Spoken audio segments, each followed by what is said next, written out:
नमस्कार, शाम के 7 बजने को है। देश के सबसे विश्वसनीय, सबसे लोकप्रिय और नंबर 1 शो शंखराज में आप सभी का स्वागत है। मैं हूं आपके साथ चित्रा त्रिपाठी।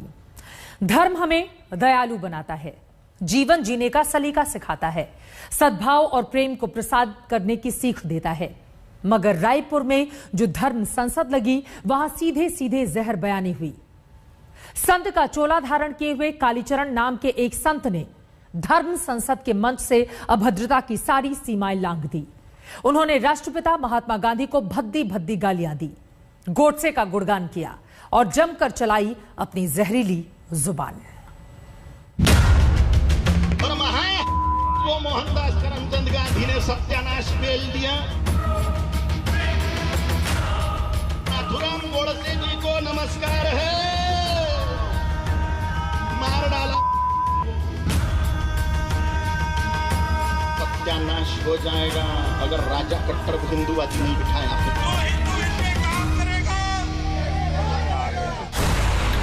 संत किसे कहते हैं?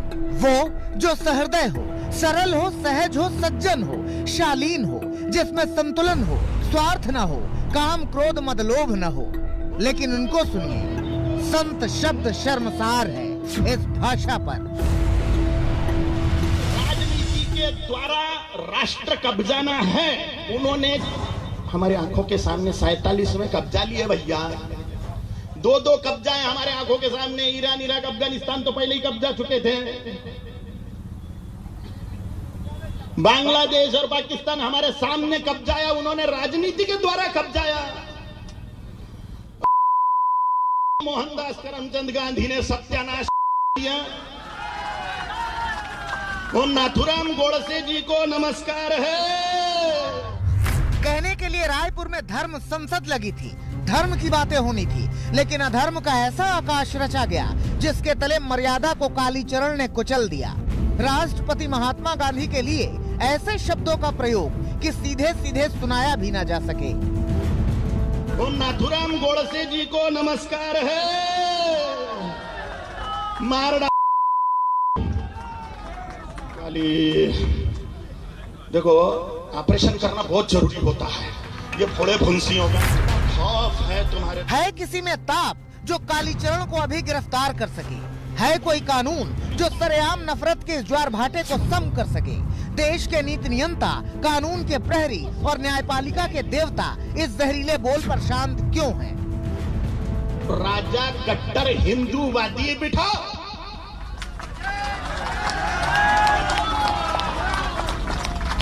और यज्ञ में जैसे आहुतियां देने के लिए उत्सुक रहते हैं, उस प्रकार वोट करने जाइए हिंदुत्व के लिए।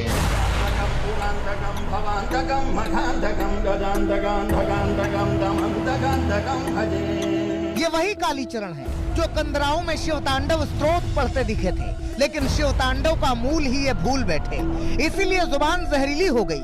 बहुत सारे लोगों ने इस जहर मुझे बयान पर तालियां पीटी, लेकिन आयोजकों ने इसे नकार दिया।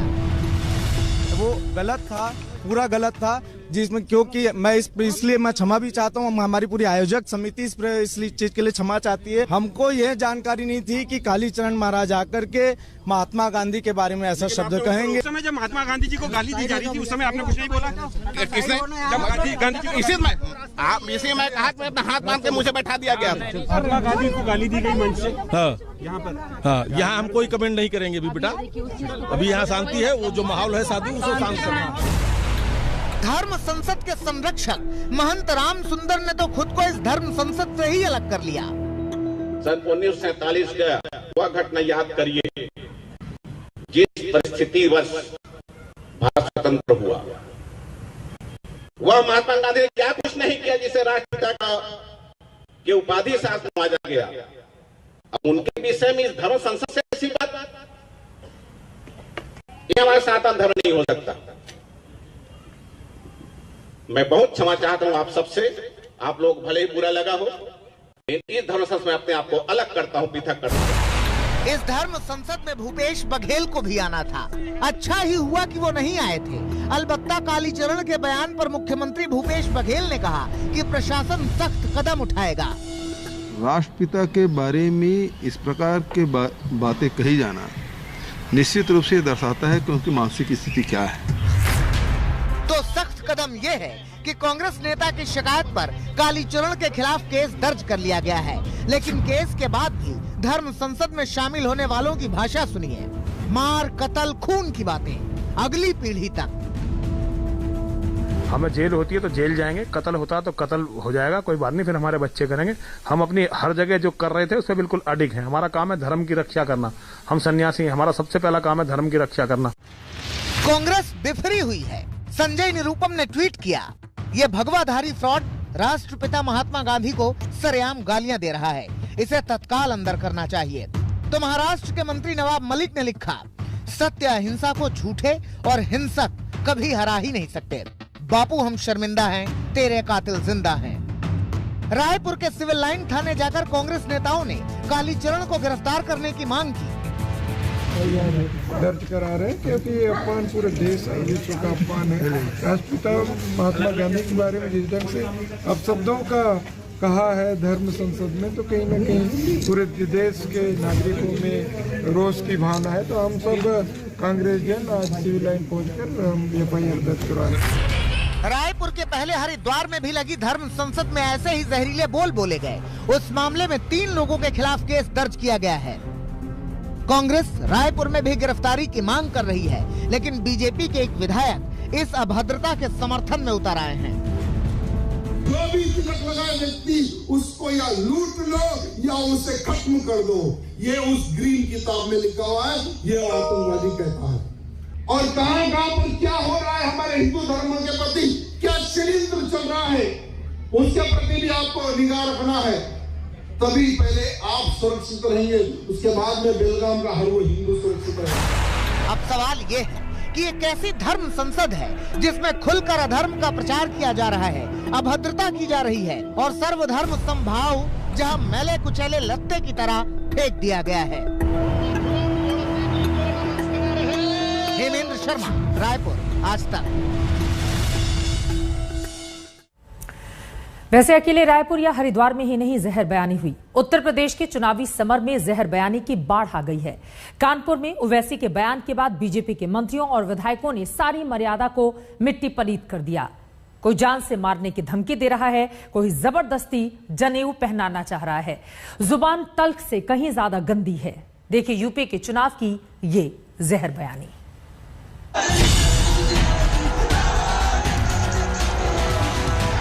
हमेशा योगी मुख्यमंत्री नहीं रहेगा, हमेशा मोदी प्रधानमंत्री नहीं रहेगा।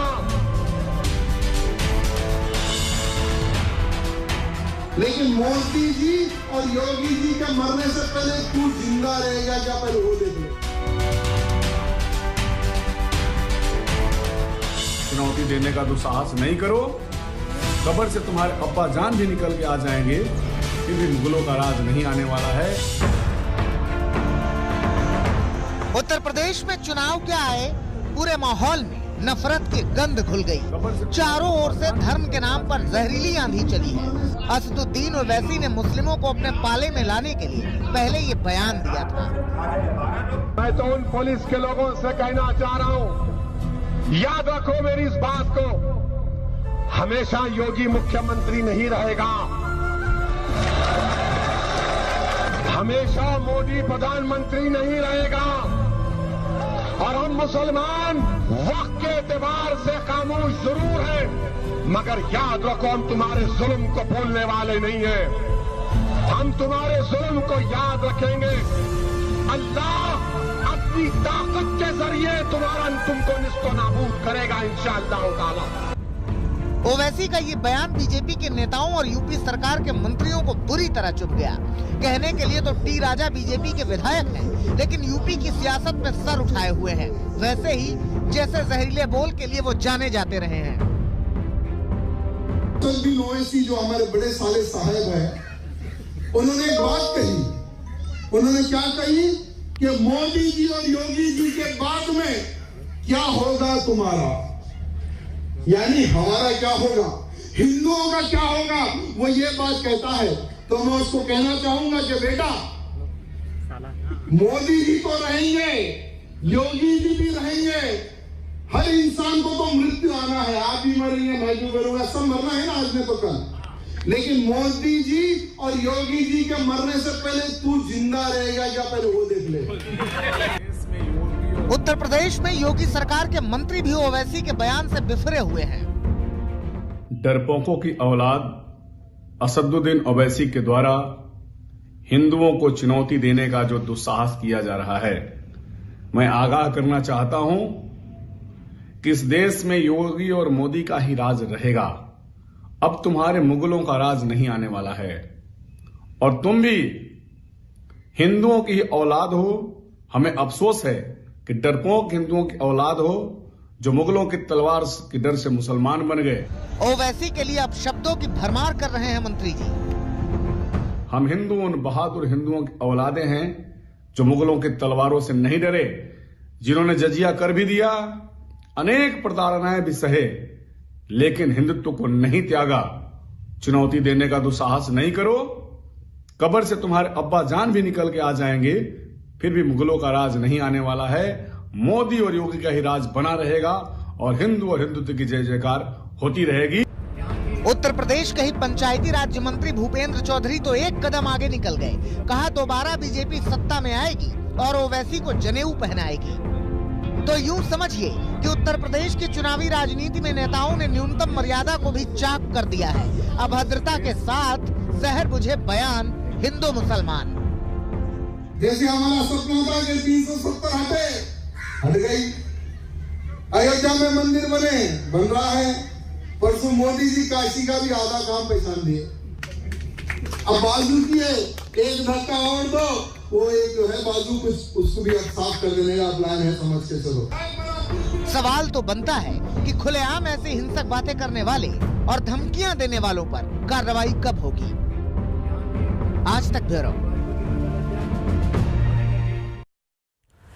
जहर बयानी के बाद अब बात उत्तर प्रदेश के चुनाव में ब्राह्मणों की अहमियत पर। कहने के लिए तो यूपी में ब्राह्मण 8 से 10% ही हैं, मगर इनका प्रभाव जबरदस्त है। इसीलिए ब्राह्मणों को लुभाने के लिए सभी दलों ने पूरा जोर लगा दिया है। इसी कड़ी में ब्राह्मणों को अपने साथ बनाए रखने के लिए बीजेपी ने भी अपनी कमर कस ली है।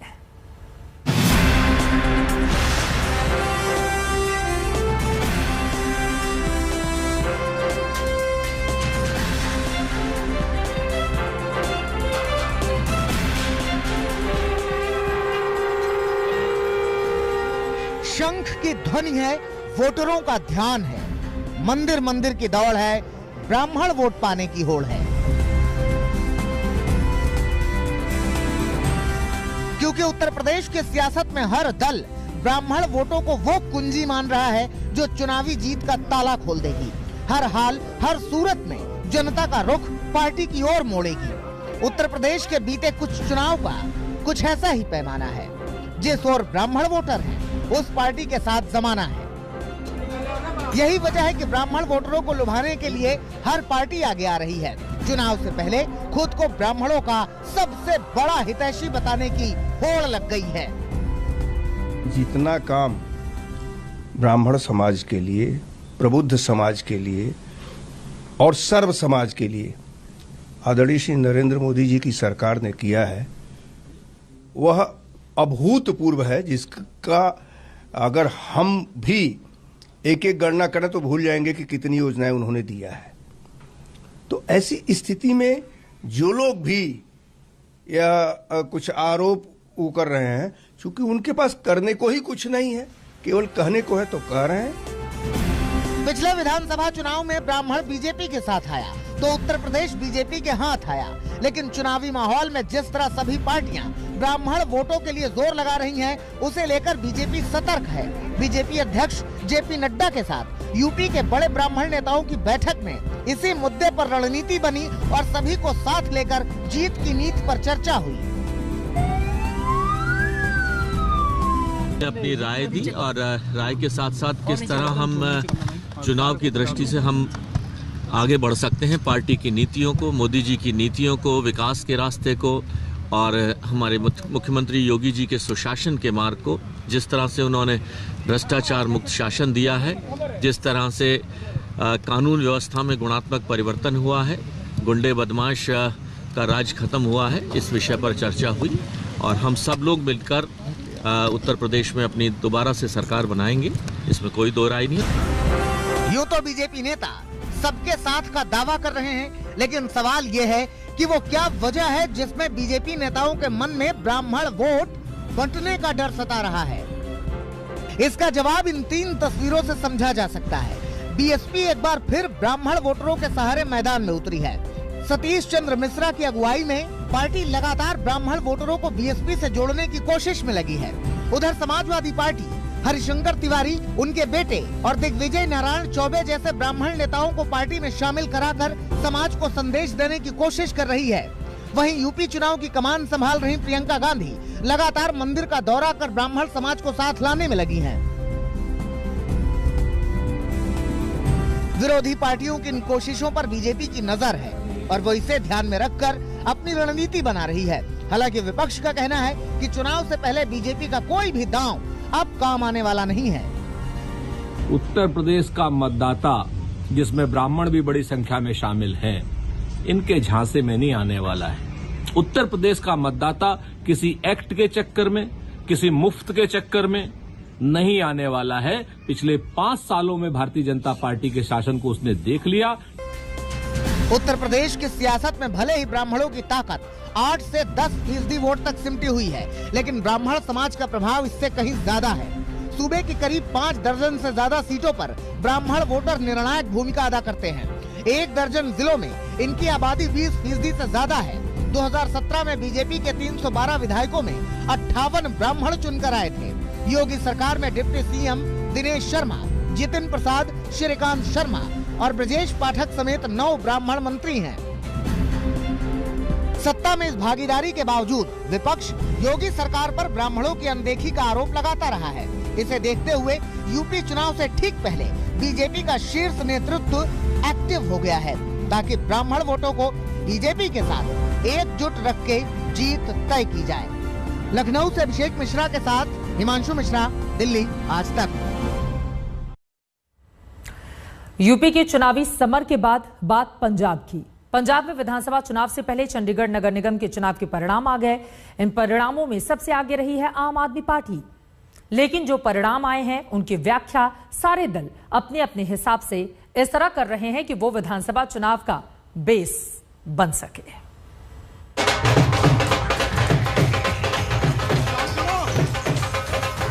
पंजाब तो पहले ही मन बनाई बैठा है।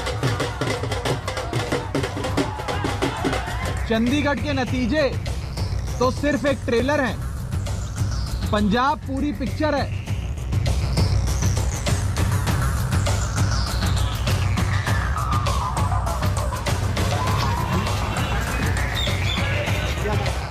चंडीगढ़ निगम चुनाव के नतीजों पर भले ही जश्न आम आदमी पार्टी मना रही है, लेकिन ढोल नगाड़ों के शोर और पंजाब विजय के आम आदमी पार्टी के जोर के बीच इन नतीजों में सभी पार्टियों के लिए कुछ कुछ संदेश छिपा हुआ है।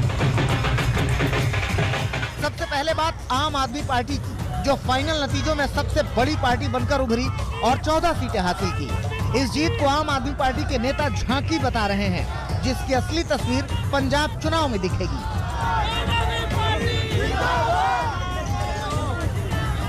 बहुत शानदार वेलकम चंडीगढ़ के लोगों ने आम आदमी पार्टी का किया है।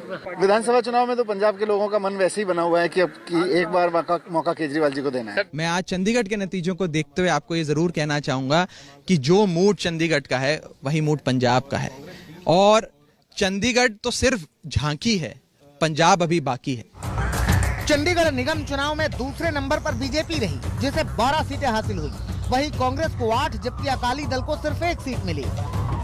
लेकिन जीत हार की इस गणित में एक बात अहम है कि चंडीगढ़ नगर निगम में तीसरे नंबर पर रही कांग्रेस को सबसे ज्यादा करीब 30% वोट मिले। पंजाब कांग्रेस नेता सबसे ज्यादा वोट की बात कहकर आगे की लड़ाई का दम भर रहे हैं। कांग्रेस पार्टी तो एक ही है और कांग्रेस पार्टी आगे भी इलेक्शन पंजाब में शुरू से लड़ती रही है और फिर इस दफा भी हमने जाना है कांग्रेस पार्टी ने, और जितनी पार्टी ज्यादा बढ़ेगी उतना कांग्रेस पार्टी को उसका बेनिफिट है। और हमने कामों को लेके लोगों के बीच जाना है और लोग कांग्रेस पार्टी के साथ हैं। 22 में जो सरकार बनेगी वो कांग्रेस पार्टी की ही बनेगी। उधर चंडीगढ़ नगर निगम की इस लड़ाई के बीच बीजेपी ने मिशन पंजाब की ओर एक और कदम बढ़ा दिया। पंजाब विधानसभा चुनाव को लेकर बीजेपी का गठबंधन औपचारिक तौर पर फाइनल हो गया है।